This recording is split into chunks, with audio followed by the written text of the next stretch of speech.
Ang probinsya ng Calamba City, Laguna. Personal na nervyosahan ni Police Brigadier General Hansel Marantan, Regional Director ng Police Regional Office 4A, ang iba't ibang opisina sa pasilidad sa loob ng Regional Headquarters dito kamakailan.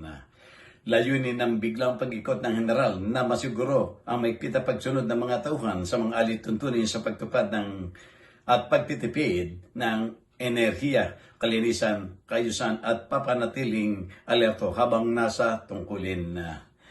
Ayon kay Marantan, ang hakbang nito ay bahagi ng kanyang advokasya na mapanatili ang isang disiplinado, mahusay at professional na kapaligiran sa trabaho. Mahalagang pananagutan, kahandaan sa operasyon at ang responsabling pangangasiwa sa mga ari-arian ng gobyerno.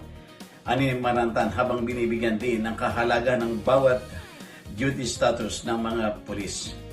Ang inisyatibong ito ay sumasalamin sa mga pinalakas na commitment ng PRO4A na itaguyod ang pinakamatas na pamantayan ng serbisyo publiko upang mas epektibong mapaglingkuran at maprotektahan ang mga mamayan ng rehiyong Calabarzon.